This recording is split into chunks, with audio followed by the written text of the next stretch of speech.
Salut à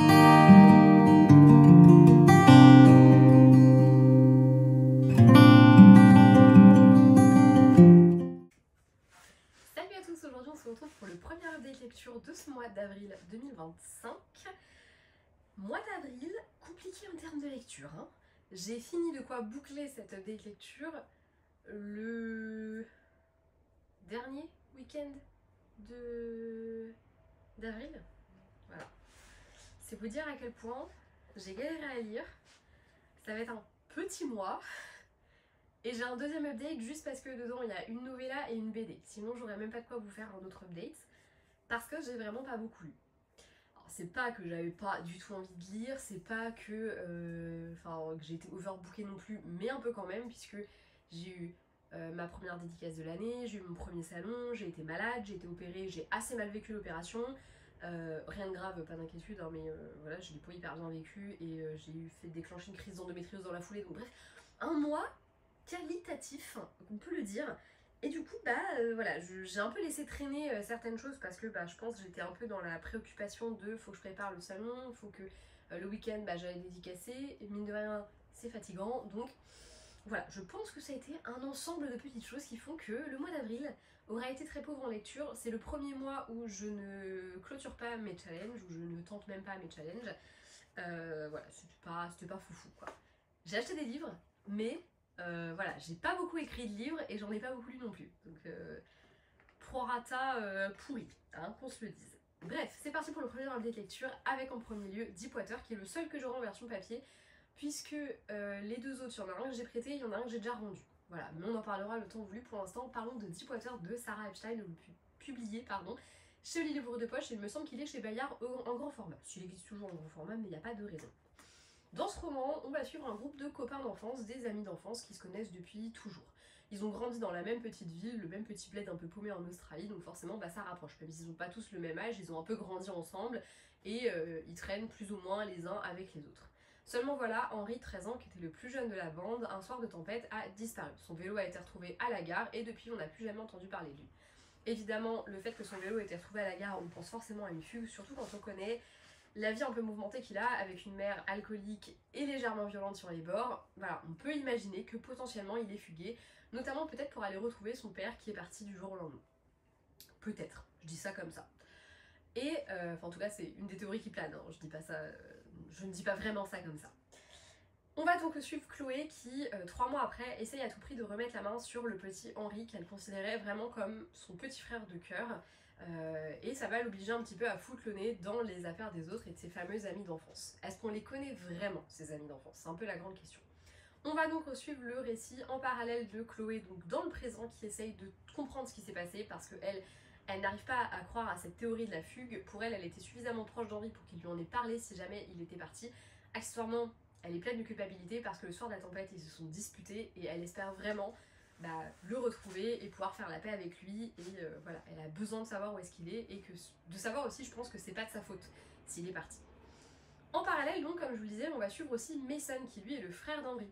Et lui, on va le suivre un petit peu avant, donc avant la tempête, essayer de comprendre un petit peu les semaines qui ont précédé, qu'est-ce qui a pu se passer pour que Henri se volatilise.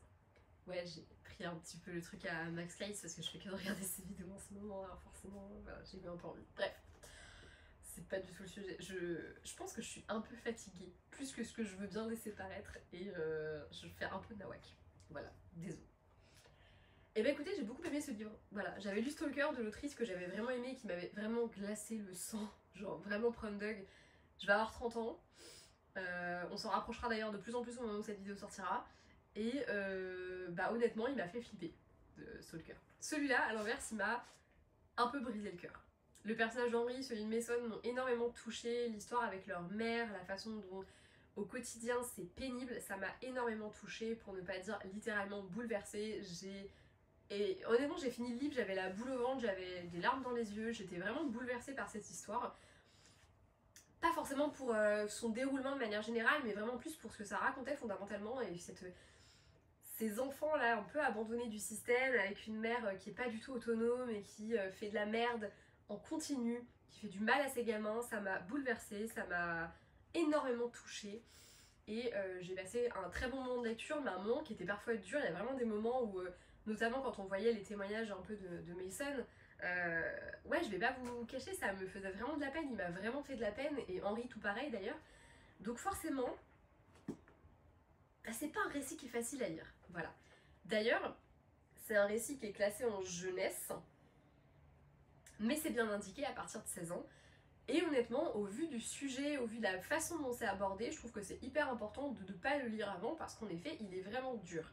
C'est un récit qui est dur, c'est un récit qui est poignant, c'est un récit qui est marquant, c'est un récit qui est bien écrit.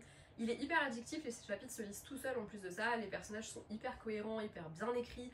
On va avoir plein de thématiques différentes qui sont abordées, pardon. On va avoir des trucs un peu cool et mignons, les premiers amours, les premiers émois amoureux, l'espoir de partir, de faire d'autres choses. Et on a à l'inverse des thématiques beaucoup plus dures comme les parents qui sont absents, les séparations de parents, le deuil, toutes ces choses qui vont intervenir dans l'histoire et qui vont être particulièrement pénibles parfois à lire, mais très très bien narrées. Je trouve que l'autrice a vraiment une plume qui est hyper addictive et qui fait que on arrive vraiment à enchaîner les chapitres sans les voir passer. Moi j'ai vraiment adoré cette lecture. Je trouvais qu'elle était très intéressante et que honnêtement ça vaut des thrillers adultes que j'ai pu lire.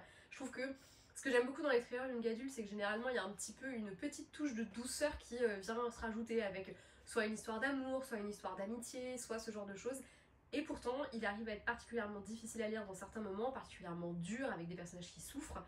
Et c'est ce qu'on aime aussi lire dans les thrillers, donc forcément je trouve que le pari est réussi et je vous conseille vivement de découvrir Deepwater. Personnellement, je pense que je vais mettre la petite cloche là pour vérifier toutes les sorties de Sarah Epstein parce que pour l'instant, honnêtement, c'est un sans faute avec cette autrice que je vous conseille vraiment de découvrir. Franchement, si vous êtes un peu frileux avec les thrillers mais vous avez envie de débuter, je vous conseillerais jamais assez de débuter par des thrillers young adult parce que généralement il y a ce petit truc axé jeunesse qui fait que même des thématiques dures passent un petit peu mieux. Bon, j'ai quand même chialé dans celui-ci, j'ai quand même eu peur dans le précédent que j'ai eu d'elle, mais voilà. En tout cas, pour l'instant, moi, c'est une valeur sûre, je valide à 100% et je vous conseille évidemment Deepwater. Le deuxième livre dont je vais vous parler, donc comme je vous l'ai dit, je ne l'ai pas, donc je vais le faire apparaître là ou là, je ne sais pas trop encore. Peut-être là pour cacher ma tasse que j'ai légèrement oubliée après avoir bu mon café tout à l'heure, mais c'est pas grave. Je viens donc vous parler du tome 3 de Souveraine de Laura Sébastien, du Poison au cœur, que j'ai enfin lu, que j'ai enfin découvert. Ah, cette saga était géniale, j'ai passé un tel moment de lecture avec. Je suis très contente d'avoir pas enchaîné les tomes, mais quand même un peu, parce que comme ça c'était assez frais dans ma tête, j'étais pas perdue, et je me suis tout de suite réimmergée assez vite dans chacun des volumes. Encore plus d'ailleurs je pense dans ce tome 3, parce qu'honnêtement j'étais encore vraiment... je l'ai lu le mois dernier le tome 2, donc j'étais encore vraiment à fond dedans, j'avais encore vraiment les détails du tome 2 en tête et ça c'était vraiment cool pour se replonger dans l'histoire. Dans cette saga, on va suivre Béatrice, Sophronia et Daphné, c'était dur mais je les ai eues, les trois filles de l'impératrice Margaro.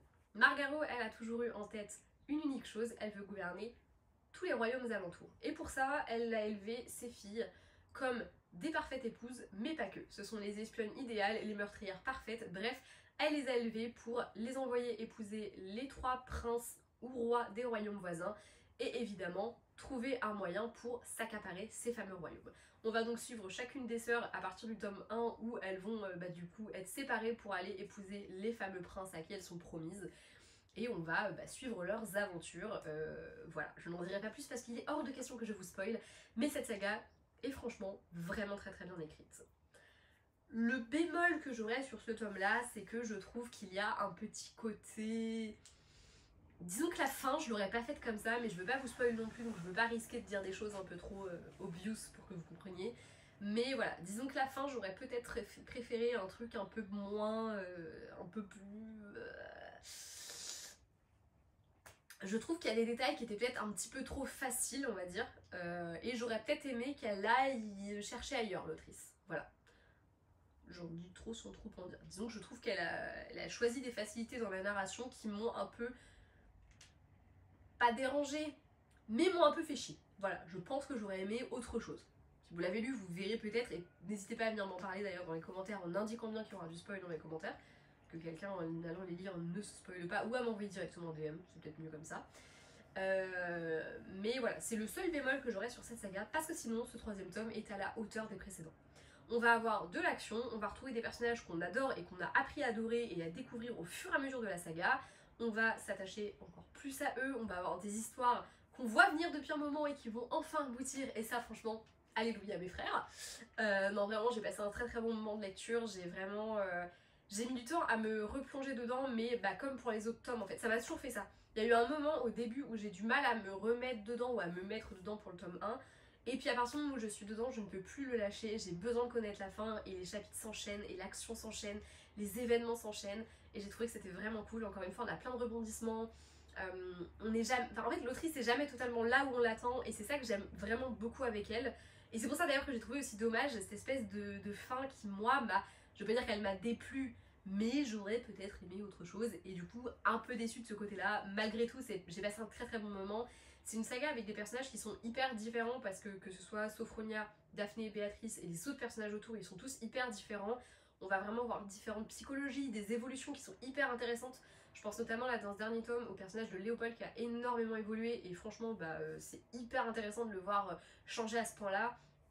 J'ai beaucoup aimé aussi les relations entre les personnages, que ce soit les relations amoureuses, amicales, tout ça, j'ai trouvé que c'était vraiment un très bon... Ouais, c'est vraiment bien, je suis très contente, franchement, j'ai savouré cette saga à fond. La preuve, c'est que j'ai acheté H.Princess de l'autrice alors que je les avais déjà et que je les avais revendus parce que grosse déception sur le tome 2. Parce qu'en fait, j'ai envie de retenter l'expérience où je me dis, bah en fait, là, j'ai tellement aimé que pour moi c'est clairement à la hauteur H.Princess. Je pense même d'ailleurs que j'avais eu un énorme coup de cœur sur le tome 1 et je me dis bon bah enfin, voilà, il faut que je relise ça parce que c'est pas possible que je m'arrête là-dessus parce que j'ai tellement aimé Souveraine que pour moi c'est pas possible d'être déçue d'H.Princess. Donc j'ai assez hâte parce que voilà, j'ai envie de retrouver la plume, la façon qu'elle a de nous retourner le cerveau, les rebondissements à chaque fois. Enfin, je trouve vraiment que le tome 1 m'avait bluffé et j'avais très peur de ne pas réussir à retrouver ça dans les tomes 2 et 3. Et en fait là, bah encore une fois, on a des personnages qui ont 3 coups d'avance, qui nous la foutent à l'envers et qu'on ne voit pas venir. On a des rebondissements, on a vraiment tout ce qui fait un bon roman de fantasy. Ça doit être du young adult, honnêtement, je peux que vous le conseiller les yeux fermés. Je trouve que c'est vraiment une très bonne saga. Encore une fois, la fin, j'aurais pas vu ça comme ça et j'aurais peut-être aimé quelque chose d'autre. Mais peut-être aussi que le fait que ce soit du young adult justifie plutôt bien une fin comme celle-ci qui aurait peut-être été moins bien reçue par un lectorat jeunesse, je ne sais pas. Bref, voilà. Je m'arrête là pour Souveraine parce que je veux pas trop vous en dire, donc à chaque fois c'est hyper particulier de vous parler d'une fin de saga, surtout celle-ci où vraiment j'ai tellement peur de vous spoiler quelque chose que je préfère fermer ma bouche. Et on passe tout de suite à Summer, le tome 4 de la saga des 4 saisons des Vivaldi, j'ai envie de dire, puisque c'est le nom de famille de cette famille, le nom de cette famille un peu déjantée, créé par Flora Peoni. Je l'ai prêté à mon amie Justine qui attendait avec beaucoup d'impatience que je lise ce 4e volume pour pouvoir le lire à son tour. Dans cette saga, on va suivre du coup, comme je vous l'ai dit, la famille Vivaldi qui ont une mère un peu délurée. Ce sont des circassiens, ils font partie de l'univers du cirque. Et quand elle a eu ses enfants, Vivaldi, 4 saisons, voilà, elle les a appelés par les noms des saisons. Et dans ce 4e tome, on va suivre Summer. La belle Summer, la merveilleuse Summer, c'est la blonde, parfaite, magnifique, qui est toujours plus ou moins de bonne humeur, même si quand elle a ses mauvaises humeurs, justement, c'est toujours un petit peu punchy, hein, faut pas la faire trop chier, c'est un orage d'été. Dans ce tome-là, toute la famille part aux Bahamas pour participer à un festival du cirque. Le seul bémol, c'est qu'il y a une personne sur cette terre que Summer n'apprécie pas, à qui elle montre qu'elle n'apprécie pas, c'est Helios, le meilleur ami de Spring. Évidemment, vous doutez bien que ça cache un petit peu quelque chose, mais je ne vous en dirai pas plus. En tout cas, laissez-moi vous dire que les retrouvailles vont être explosives, brûlantes, tout ce que vous voulez, et c'était une très très bonne lecture. Je pense quand même que mon cœur sera à jamais dans les 2 premiers tomes que j'ai vraiment...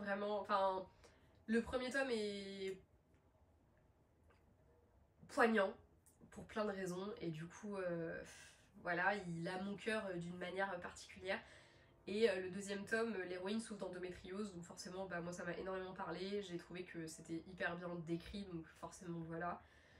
Et même si j'ai adoré Spring et que j'ai adoré Summer, je pense que mon cœur est resté un peu avec les précédents et que j'ai moins eu ce coup de cœur sur les 2 tomes suivants. Malgré tout, ça a été une lecture vraiment géniale. Hyper agréable, en plus avec le soleil et tout là, qu'on n'avait pas d'ailleurs quand je l'ai lu. C'était vraiment... J'ai eu l'impression... En fait, j'avais très peur de pleurer dans ce tome-là, donc je pense que je me suis un peu retenue sur la fin. Et que c'est pour ça d'ailleurs que dans ma pile à lire du mois de mai, j'ai mis Lila, qui est donc le premier tome de la saga dérivée de Vivaldi. parce que je savais que ça allait être très dur de quitter les Vivaldi et j'avais besoin de savoir que j'allais pas les quitter totalement. Voilà ce qui s'est passé.